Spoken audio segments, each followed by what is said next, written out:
Media दर्शन देख रहे हैं और मेरा नाम है अंजलि तिवारी। महिलाओं की संघर्ष तक में बहुत बहुत स्वागत है आप सभी का। मैं आज एक ऐसी महिला को मिलवाने जा रही हूँ जो कि एक समाज सेवी है और निःशुल्क संस्था चलाती है। ऐसी महिलाओं को सामने लेके आ रही हैं जो कि कार्य करने में समर्थ नहीं है, उनका पूरा सपोर्ट कर रही है और पटना में जाना माना चेहरा अभी नजर आ रहा है। मैं बात कर रही हूँ सपनम लता की, जो कि पटना की एक ऐसी सुर्खियां बनी हुई है जो महिलाओं का सपोर्ट कर रही है। मैं आपका ज्यादा टाइम वेस्ट नहीं करूंगी और उनसे मिलाऊंगी और सारे मुद्दे पे बातचीत करूंगी, क्योंकि ये बहुत ही बड़ी मुद्दा है।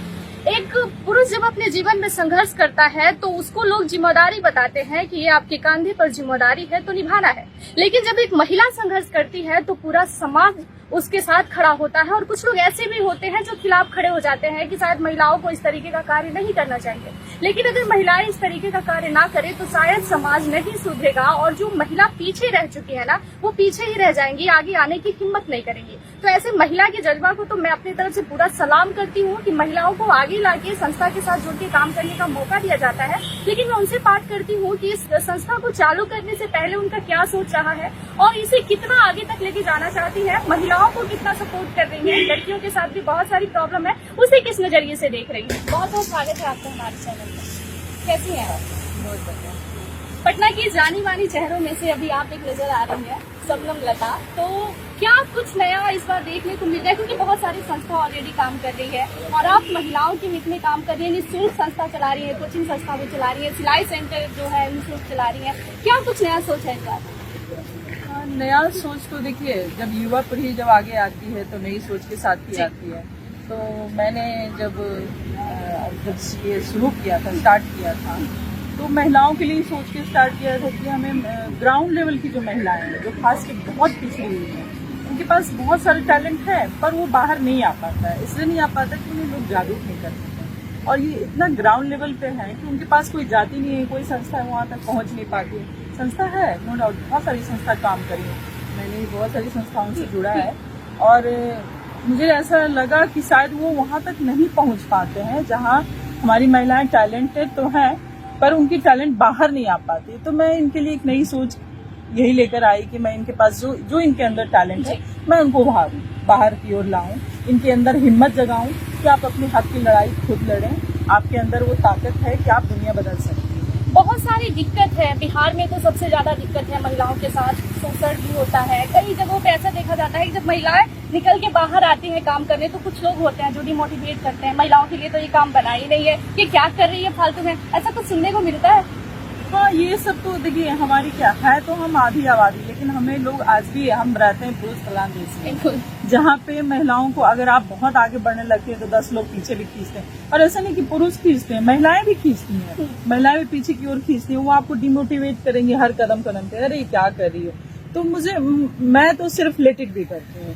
एक कहावत है ना, कुत्ता भूखे हजार हाथी चले बाजार। अगर आपको काम करना है तो आपको ये सब लेट इट भी करना होगा। मुझे भी तो लोग बोलते हैं, डिमोटिवेट करते हैं, लेकिन मैं लोगों को जागरूक करती हूँ। मैं बोलती हूँ पहले अपने आत्मसम्मान की रक्षा करो। कोई क्या बोल रहा है इससे मतलब नहीं, आपको क्या करना है अपने परिवार के लिए, अपने समाज के लिए, अपने देश के लिए, अपने राज्य के लिए, वो हम ही हैं जो बदल सकते हैं इस देश को, इस राज्य को, इस समाज को। संस्था काम करती है तो लोग बोलते हैं कि बाहर से फंड लिया जाता है, जनता का पैसा लिया जाता है। ऐसा क्या होता है कि लोग भरोसा नहीं कर पाते हैं? कई ऐसी संस्था है, जब लोग जाते हैं जागरूक करने या बातचीत करने कि आप हमारी संस्था को ज्वाइन करिए, तो लोग नहीं करते हैं कि नहीं ये तो फालतू है, इसे नहीं करना चाहिए, ये हो जाएगा। बहुत सारे लोगों के दिमाग में ना निगेटिव चीजें भी भरी हुई है। तो हाँ, वो एक्चुअली क्या होता है ना कि जब लोग जुड़ते हैं, काम नहीं होता है, ग्राउंड लेवल पे काम नहीं होता है, पैसा तो ले लेते होंगे, पता नहीं मुझे, लेकिन लोगों के मन में ये जरूर है कि मेरा क्या है, हम क्यों देंगे भाई, हम संस्था को क्यों मदद करें, हम संस्था से क्यों जुड़े, हमारा क्या नाम है। लेकिन अगर ये सोच हमारा है ना कि आप एक हाथ से लेते तो 100 हाथ दान करना होता है, ये सोचना, अगर आप निस्वार्थ भाव से ये काम करेंगे तो ये सब नहीं इतना लगेगा कि आप बहुत ये कर रहे हैं, हमारा क्या होगा, अगर हम कर भी रहे हैं तो हमें क्या मिलेगा इससे। लेकिन ये अगर आपकी सोच है तो समाज नहीं बदल सकता। अगर अपनी सोच को पहले बदलनी होगी आपको, और ये सोच का बदलाव आना बहुत जरूरी है। और जुनून कहाँ से आया आपके अंदर? कि मुझे समाज सेवी बनना है, समाज क्योंकि बहुत यंग है, आप इस उम्र में तो महिलाएं ये बात नहीं सोच पाती है कि मैं समाज का सेवा करूं। एक्चुअली में इस उम्र में महिलाएं कितनी पार्टी करती हैं, पार्टीज करती हैं, बिल्कुल, मैं भी shopping थोड़ा सा, करती है। हाँ बिल्कुल, मैं भी ये सब करती थी थोड़ा। लेकिन जब मैंने इलेक्शन लड़ा, जब चुनाव में लड़ी, जिला परिषद का चुनाव लड़ा था, तो जब मैं गाँव का भ्रमण कर रही थी, गाँव का दौरा कर रही थी, उस वक्त मैंने देखा कि महिलाएं बहुत पिछड़ी हुई। हम तो फिर भी हम शहर में रहते हैं, हमारी बहुत सारी ऐसी महिलाएं जो बहुत आगे हैं, ऐसा नहीं है, वो साथ के आगे चल रही हैं सही बहुत। बात। लेकिन हमारी जो गांव की ग्रामीण क्षेत्र की महिलाएं हैं वो बहुत पिछड़ी हुई हैं। तो उनके लिए मैंने ये सोचा, और मेरे अंदर ये आया कि मैं फालतू का टाइम वेस्ट कर रही हूँ अपने ये पार्टीज वो पार्टीज। मैंने सोचा नहीं, अब मुझे कुछ बदलाव लाना है, अपने ग्रामीण महिलाओं के लिए काम करना है, उनको जागरूक करना है, उनको आत्मनिर्भर बनाना है, ताकि वो अपने बच्चे को पढ़ाएं, अपने घर को संभाले, ताकि समाज का विकास, एक स्वस्थ समाज का निर्माण हो। बहुत ही अच्छी बात कहा आपने कि जब गांव में लोग जाते हैं तो बहुत ज्यादा दिक्कत देखने को मिलती है, लेकिन सबसे बड़ी बात है कि आप बिहार की राजधानी पटना में रहती हैं और गांव का भी भ्रमण जो है आपने किया। आप बोल रही हैं कि काफी सारी दिक्कत है गांव में, महिलाओं के साथ बहुत दिक्कत है, और किसी मुद्दे पर खुल के किसी से बात न करना, लड़कियों के साथ दिक्कत है। आप ऐसे भी देख रही है आजकल का जो ट्रेंड चला है बॉयफ्रेंड गर्लफ्रेंड का, तो गाँव में ये सारी दिक्कतों को लेकर बहुत ज्यादा हंगामा हो जाता है। इको पार्क में मौजूद है, ये भी कभी फेमस रहा है इस मैटर को लेके। तो ये सारी चीजों पर क्या कहना चाहेंगे, जो महिलाएं खुल के नहीं बोल पा रही हैं और ना बोलने के कारण ये शायद बहुत ज्यादा गलत हो रहा है महिलाओं के साथ? एक्चुअली मैं जब गांव में प्रोग्राम वगैरह करती हूँ, लड़कियों को मैं जागरूक करती हूँ कि 21 साल से पहले तुम्हें शादी नहीं करनी है, हमें कोई फोर्स नहीं कर सकता। तो उनके पेरेंट्स उनके जो है वो बोलते हैं कि क्या होता है ना कि जैसे थोड़े बड़े होते हैं तो बच्चे भाग जाते हैं। ये सब कदम क्यों उठाते हैं, ये कभी आपने पेरेंट्स लोगों ने सोचा है? ये शिक्षा की कमी है, उनको जागरूकता की उनके अंदर कमी है। अगर लड़कियां शिक्षित होंगी, मैं उनको समझाती हूँ कि ये शादी और ये सब तो अपने टाइम पे हो जाना है, बट तुम्हें अपने पैरों पे खड़े होना है, तुम्हें जागरूक होना है, इस समाज के लिए, देश के लिए कुछ करना है। यही सिर्फ एक काम नहीं है, और भी बहुत सारे काम है जो हमें अपना कर्तव्य याद दिलाते हैं उसको कि हमें क्या इस देश के प्रति, समाज के प्रति क्या कर्तव्य है। लड़कियों को ये बताना जरूरी है, और ये सबसे पहले अपनी माँ, अपने पिता से ही सीखते हैं बच्चे। तो माँ बाप को भी ये चीज जागरूक होना पड़ेगा कि हम लड़कियों को क्या सिखाना है। बच्चों से खुल के, लड़कियों से दोस्त बने, 5 साल तक खूब प्यार दें, 10 साल तक आप उसको खूब दुलार दें, उसके बाद आप दोस्त बन जाएं। एक अच्छे दोस्त अगर माता पिता बन गए तो बच्चे कभी गलत कदम नहीं उठाएंगे। सारी बातें आके आपसे शेयर करेंगे। हम इधर उधर की बातें ना करते हुए अब डायरेक्ट आपके कार्यों पे बात करेंगे कि संस्था किस तरीके से कार्य कर रही है और कौन कौन से कार्य होते हैं इस संस्था में। जैसे मुझे पता चला कि निःशुल्क सिलाई सेंटर है और बच्चों को कोचिंग भी कराया जाता है, और कौन कौन से कार्य हैं इसमें?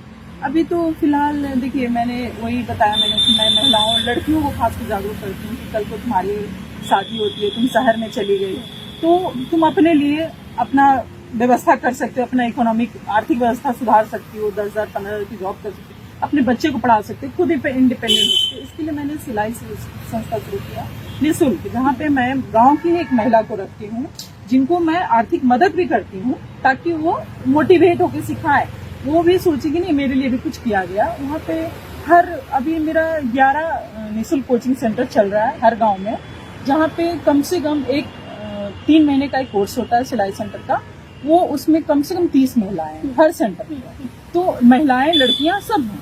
और उसके बाद कोचिंग संस्थान शुरू किया मैंने। मैं जब गांव का दौरा कर रही थी तो मुझे सबसे ज्यादा अगर लोगों का डिमांड था तो ये था, मैडम बच्चे हमारे अनपढ़ हो गए, हमारे बच्चे नहीं पढ़ रहे हैं, क्योंकि सरकारी व्यवस्था, सरकारी स्कूल, शिक्षा व्यवस्था गाँव का सब चौपट है। तो बच्चों को पढ़ाने के लिए मैंने ये सोचा कि नहीं, अब देखिए शिक्षा क्या है ना, इस देश का मतलब एक भविष्य बनाता है, और टीचर क्या है, एक प्रगति आने वाली पीढ़ी के लिए। स्थिति बहुत ज्यादा दयनीय हो गई है, तमाम वीडियो आप भी देख रहे होंगे जिस तरीके की स्थितियां बन रही है सरकारी स्कूलों में।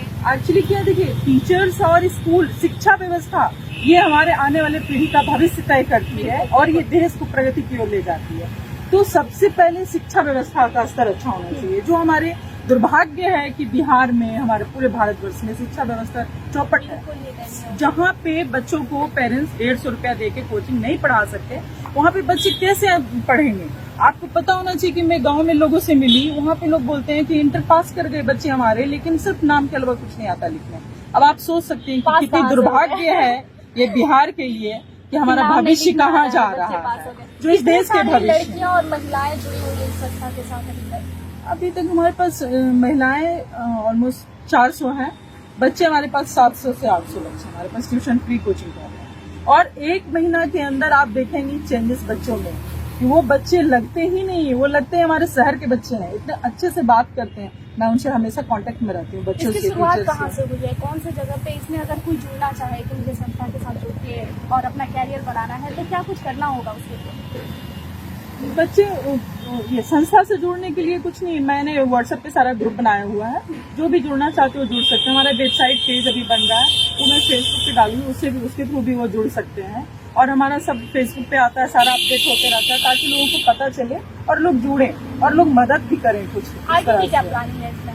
आगे की मेरी प्लानिंग अभी देखो, अभी तो मैं जिला स्तर पे चला रही हूँ, और आगे की अगर लोगों का साथ रहा तो मैं पूरे बिहार में करना चाहूंगी। लेकिन एक अकेली मैं नहीं कर सकती हूँ, लोगों का साथ चाहिए, हमें थोड़ी बहुत सरकार की भी साथ चाहिए, क्योंकि मैं ये बहुत बड़ा काम कर रही हूँ। मुझे लगता है कि मैं जो कर रही हूँ 700 बच्चों को अगर मैं पढ़ा रही हूँ, अगर अब आप सोचेंगे कि 10 साल के बच्चे, 10 साल के बाद ये सारे बच्चे अगर अच्छे इंसान बन जाते हैं तो क्राइम बंद हो जाएगा, रेप, हत्या, बलात्कार, लूट बंद हो जाएगा। कहीं से कोई है ऐसा पर्सन जो पर्दे के पीछे रह के आपका सपोर्ट कर रहा है और इस कार्यों में आपको मोटिवेट कर रहा है? हाँ है, अब मेरे हस्बैंड है, मुझे बहुत काफी सपोर्ट करते हैं। तो कुछ बता ही दीजिए फिर, हस्बैंड का बात आया है तो फिर कुछ बताइए, वो काबिलियत, वो खासियत जो महिलाओं को सपोर्ट करने एक हस्बैंड में होना चाहिए ताकि महिला आगे बढ़ सके, तो वो बताइए कुछ।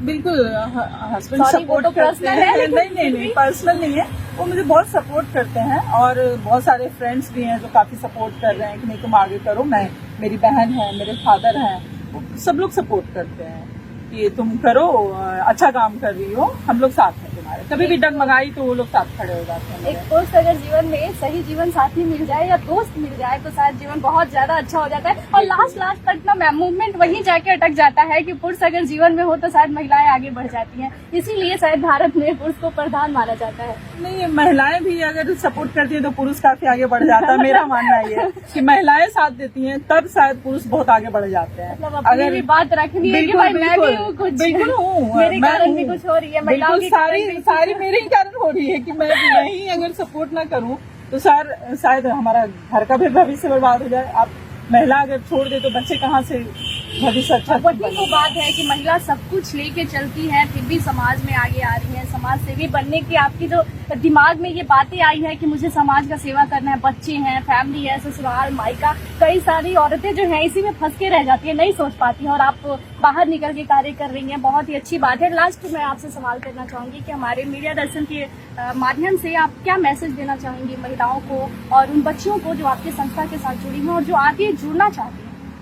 मैं मीडिया दर्शन के द्वारा मैं लोगों को मैसेज देना चाहती हूँ, खास के जो शहर में महिलाएं हैं, जो मॉडर्न महिलाएं, उनको कि थोड़ा सा टाइम आप गांव जाकर स्पेंड करें उन महिलाओं के साथ जिनको बहुत जागरूक करने की जरूरत है, जिनको आर्थिक मदद की जरूरत है। मुझे लगता है इधर उधर बर्बाद करने से टाइम और पैसा बेस्ट है कि आप थोड़ा सा अपने गाँव जाके थोड़ा टाइम स्पेंड करें लोगों के साथ। और जो हमारे संस्था से जुड़ी हुई लड़कियां, उनको तो मैं जागरूक कर रही हूँ, उनको मैं इंडिपेंडेंट कर रही हूँ, मन लगा के वो काम करें, मैं उनके साथ खड़ी रहूंगी। और बच्चों को तो मैं पढ़ाऊंगी, मैं उनको कभी छोड़ूंगी नहीं, मैं उनके साथ हूँ, क्योंकि वो भारत के भविष्य है और उसे सही करना बिल्कुल। और हम जैसे लोग अगर सब एक एक करके लोग सोचना अगर स्टार्ट कर दें तो शायद ये हमारी नैतिक जिम्मेदारी की सिर्फ एक सरकार नहीं अच्छी सोच सकती, हम एक आदमी को ये सोचना चाहिए। अगर लोग सोचने लग गए तो शायद फिर किसी की जरूरत ही नहीं पड़ेगी। हमारा देश ऑलरेडी बहुत डेवलप है और डेवलप हो जाएगा। बहुत बहुत धन्यवाद कि आपने अपना मुख्य समय हमारे चैनल को दिया।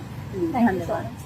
जैसा कि आप लोगों ने सुना कि शबनम लता ने बताया कि महिलाएं जो है इस उम्र में, मैंने क्योंकि उम्र की बात की कि इस उम्र में समाज सेवा करने के बारे में सोचना तो शायद महिला सोचती ही नहीं है, क्योंकि अन्य कार्यों में इतना ज्यादा बिजी है कि वो नहीं सोच पा रही है कि समाज में क्या हो रहा है, हमारे आसपास के इलाकों में क्या हो रहा है। लेकिन ये जो है बहुत ही अच्छा कार्य कर रही है, एक सभा ऐसा चला रही है जो कि निःशुल्क है और बच्चियां जुड़ रही हैं। उन्होंने बताया कि 600 से 700 ऐसी महिला और बच्चियां हैं जो इनके संस्था के साथ जुड़ी हैं और कुछ सीख रही हैं, कुछ करने की प्रयास कर रही हैं। ऐसी महिला को तो मैं दिल से सलाम करती हूँ, और बिहार में ऐसा होना भी चाहिए क्योंकि बहुत ज्यादा कम देखने को मिलता है महिलाएं इस चीज को अगर जागरूक करने लग जाए, शायद पुरुषों के अकॉर्डिंग, तो लड़कियां और महिलाओं में एक अलग ही जुनून आएगा, वो कार्य करने की कोशिश करेंगी और बिहार में बदलाव होगा, जो कि नहीं देखने को मिल रहा है। बिहार की स्थिति महिलाओं के मामले में मैं बार बार बोलती हूँ बहुत ही जर्जर हो गई है, क्योंकि लोग बाहर निकल के बात नहीं करना चाहते, महिलाएं जॉब नहीं करना चाहती, अगर जाती भी है तो उनका शोषण शुरू हो जाता है। अन्य बहुत सारी ऐसी समस्याएं हैं जिन पर वो बात नहीं करना चाहती है। लता जी ने बताया कि गांव में, अगर आप शहर में हैं तो गांव में जाके टाइम जरूर स्पेंड कीजिए, औरतों से बात करिए और देखिए कि गांव में क्या क्या दिक्कतें हैं, और महिलाओं जो अपनी लाइफ जी रही है ना, शहर के अकॉर्डिंग गांव में बहुत ज्यादा दिक्कत होता है। तो आप हमारे कमेंट बॉक्स में जरूर बताइएगा कि लता जी इस मुद्दे पर आगे किस तरीके से कार्य कर सकती हैं, और भी कोई समस्या, अगर कोई क्वेश्चन हमसे छूट गई हो तो आप कमेंट बॉक्स में जरूर करिएगा, ताकि अगली बार जब भी मैं इनसे मिलूं तो उस पर बातचीत कर पाऊं। धन्यवाद। ऐसी तमाम बड़ी खबरों के लिए जुड़े रहे हमारे साथ। प्लीज हमारे चैनल को लाइक, सब्सक्राइब और शेयर जरूर करें।